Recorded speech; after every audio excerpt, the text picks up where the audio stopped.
How would you handle the situation in Libya right now? A lot of people think you're a good businessman, but they're not clear on what you would do in terms of foreign again, affairs. it's the weakness of our country. We're sitting there, we have all those soldiers, all those ships over there, and you have this madman shooting people down in the streets. They're protesting, and they're protesting rather violently, but he has F-18s shooting bullets into the crowds and killing, I think, probably tens of thousands of people. They say 2,000 or 3,000 people. I think it's got to be a lot more than that. Would you support a no-fly zone? I would certainly support a no-fly zone at a minimum. Even at the risk of committing our military forces not only in the air but on the ground? I would not do it for a long period of time, but you can't allow, this is like a Holocaust, you can't allow something like this to happen. But you don't have a long period of time. No, you have to, it should have been done already. I mean, he could have saved a lot of lives if this were done. That could have been surgically, he could have been surgically taken out. He knocked out the Pan Am plane. This is not a good man. This is not a sane man. Something should have happened. And I don't mean by leaving our troops there for any longer than a very short period of time. When will you do? But in light of the fact that we are where we are, if you were president today and the fact that we're the 6 weeks into this Libya event, or whatever you want to call it, this war, what would you do? Well, you know my attitude on that, and you and I have discussed it at great length. I would go in and take the oil. I would just take the oil. We don't know who the rebels are. We hear they come from Iran. We hear they're influenced by Iran or Al-Qaeda. And frankly, I would go in, I would take the oil and stop this baby stuff. We're a bunch of babies. We have wars, and we leave. We go in, we have wars, we lose lives, we lose money, and we leave. I would go in and take the oil, and I'd clean up everything. Let me ask you about Libya. You've been highly critical of Libya and Hillary Clinton. You were also for military action to oust Gaddafi and military action to take care of the humanitarian situation in Libya. You supported that. When you say I supported it, I supported Libya? Yeah, you supported the intervention in Libya. I did? Where do you see that? I do really want to know who these people were fighting for, who they are. They call them the rebels, like there's these wonderful guys, but I hear they're aligned with Iran. I hear they may be aligned with Al-Qaeda. And to be honest, wouldn't that be really very, very sad if we're bombing all of these tanks, killing all of these people one way or the other, and Iran ends up taking over Libya? At this point, if you don't get rid of Gaddafi, it's a major, major black eye for this country. But the big problem, frankly, with the Gaddafi thing is, who are the rebels? I hear they're tied to Iran. I hear they're tied to Al-Qaeda. I guess I'm saying would you intervene in that situation or not if you were President Obama? I'd have to find out who the rebels were. But I'll tell you what, I'm only interested in Libya if we take the oil. If we don't take the oil, I have no interest in Libya. So your Middle East policy is basically guided by our interest in oil? My Middle East, which are, I always heard that. I always heard that when we went into Iraq, we went in for the oil. I said, that sounds smart, except we never did. And by the way, I could tell you something else. What? I dealt with Gaddafi. What did I do with Gaddafi? You buried the lead. What'd you do? Yeah. Excuse me. I rented him a piece of land. He paid me more for one night than the land was worth for the whole year or for 2 years. And then I didn't let him use the land. That's what we should be doing. Was that over in New Jersey? I don't want to use the word screw, but I screwed him. That's what we should be doing. I rented him a piece of land, in Bedford, New York. I rented him a piece of land. That's right. He paid me a fortune, and then I didn't let him use the land. Donna, why didn't you let him use it after you rented it to him? Because I didn't want to. Okay. Why'd you rent it to him? That should be the thinking of this country, not the kind of thinking we have right now. It's ridiculous. You stayed in bed, if I may say so, with Felix Sater, and he was connected with the mafia. Again, John, maybe you're thick, but when you have a signed contract, you can't, in this country, just break it. Sometimes we'll sign a deal, and the partner isn't as good as we'd like, but that does happen. I didn't really take advantage. I just rented him something, and he didn't get to use it, and I didn't make it very easy on him, because I'm not a big fan of Gaddafi. The fact is, I took the money and gave it to charity, because I feel that when you're dealing with somebody like that, you have two things you can do. Don't deal with them, which is fine, or deal with them, take money from them, take advantage of them, and give the money to charity. Now, I'm sort of good at that stuff. I'd like to be good at that stuff for this country, but the biggest part of it was I took a lot of money and I gave that money to charity, as opposed to just saying, you can't have, I'm not going to lease you the land, I don't want your money. I like taking people's money and then giving it to charity if they're bad people. And even if they're good people, you take the money, you give it to charity. Charity is a wonderful thing.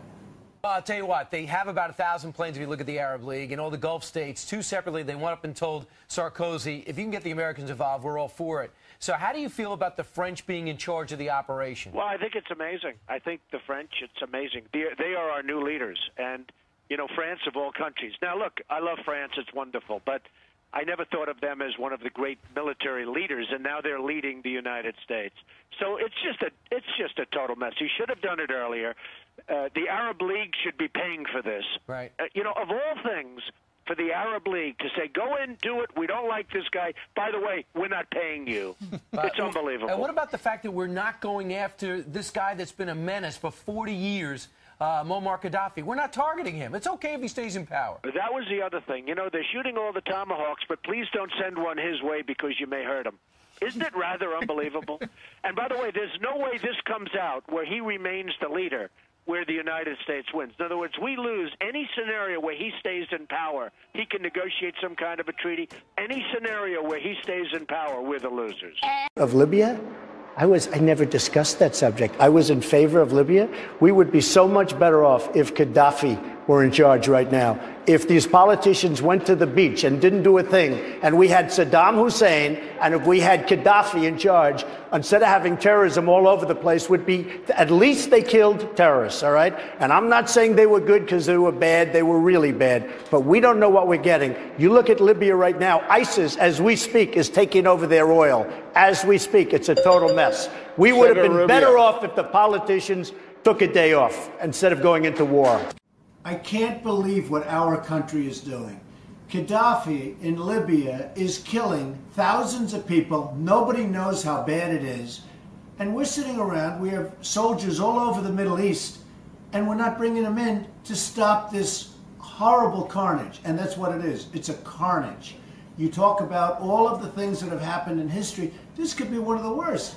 Now, we should go in, we should stop this guy, which would be very easy and very quick. We could do it surgically, stop him from doing it, and save these lives. This is absolute nuts. We don't want to get involved, and you're going to end up with something like you've never seen before. Now, ultimately, the people will appreciate it. They're going to end up taking over the country eventually, but the people will appreciate it, and they should pay us back.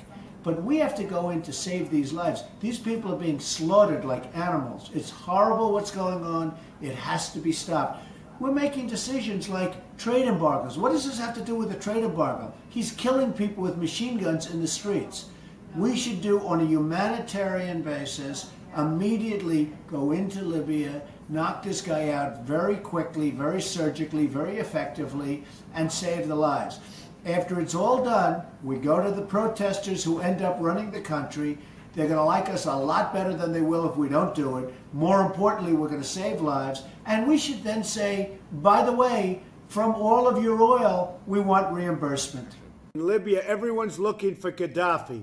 But I say, look at all the dead bodies all over the street. I was watching the news last night, bodies littering the street. Now, we did this for humanitarian purposes. Okay, so we're bombing and bombing and bombing. The rebels didn't win this war. We won the war, meaning NATO, which is mostly the United States. We just keep bombing. Every time there's a problem, we bomb the hell out of them, and then the rebels get the credit.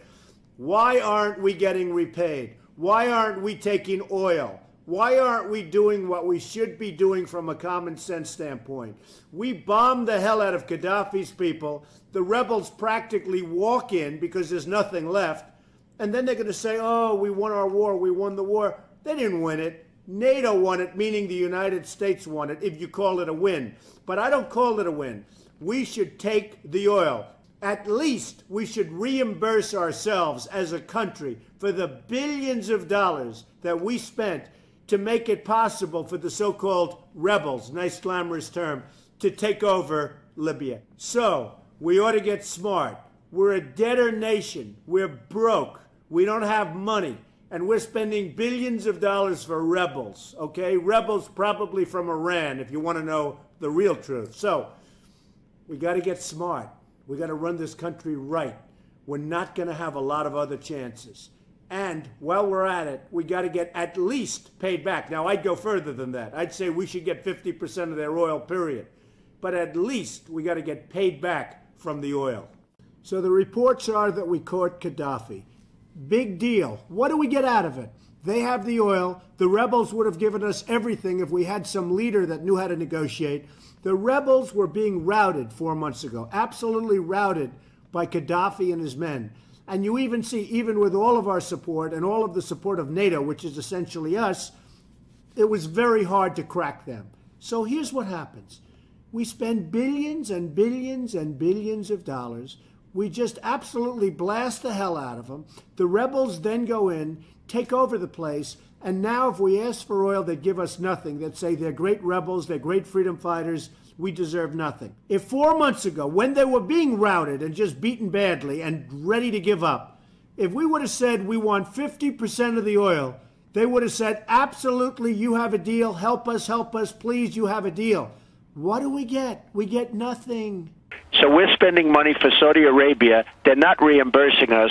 And who are we fighting for? I hear the rebels. They sound, oh, wonderful, wonderful. What's going to happen when it's all over and they turn out to be Al-Qaeda or maybe Iran? Oh, that would be just absolutely be awful. Well, it's no different than Iraq, because about 2 minutes after we leave Iraq, Iran will take over the oil fields of Iraq as sure as you're sitting there. So the other thing you have to ask yourself is, who are we fighting for? They talk about the rebels. But I hear on fairly good information that the rebels are closely associated with Iran and they're closely associated with Al-Qaeda.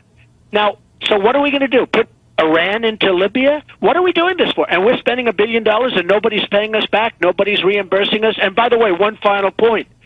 China is the big user of oil from Libya. So why isn't China involved? Why are we doing this? Why isn't China involved?